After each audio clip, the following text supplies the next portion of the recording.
What's up, print fam? Welcome back to the print shop.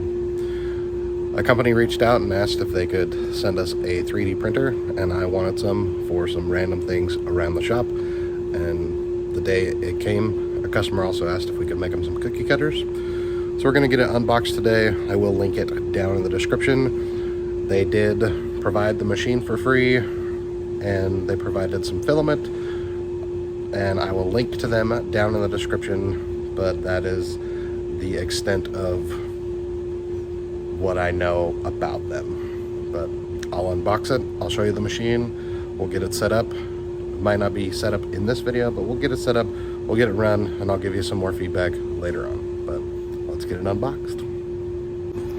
So it is the LK4X. They did send me a couple of spools of filament.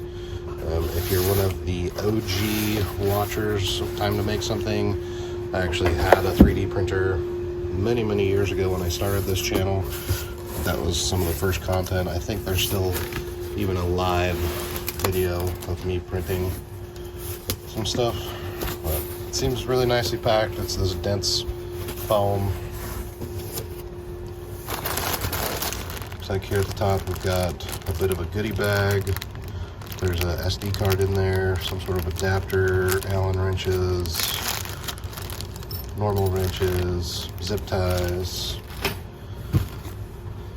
spatula, power cord.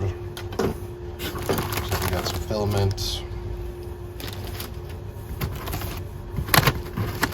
a destruction manual.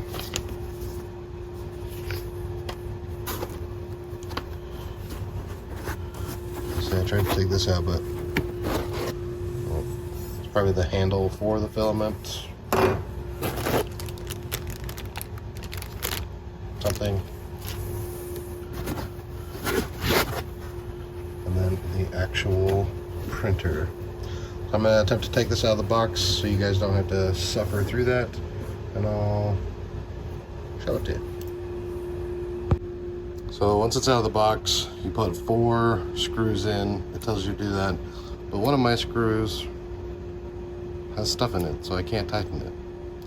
So I will only have 3 screws tightened, and this one I'll just put in the best I can. But this is what it looks like so far. We've got the whole thing together. Everything was labeled really nice. So it's got like the screw size, how many, but it still was not the greatest of instructions. Again, we do have the whole thing together. Now it's just a matter of turning it on, leveling the bed, and running a print. So it's got Ultimaker Cura for the slicing software. It says it's on this SD card, which looks like it's an SD to USB adapter. I'll keep you posted. We unboxed it, we'll get it set up and running, and I'll let you know. Again, they provided the printer. I told them I would maybe make some videos, but I think they said there might be a coupon for you. But either way, I'll link their website down below, and I'll keep you posted on how I like it. Thanks for watching, print fan.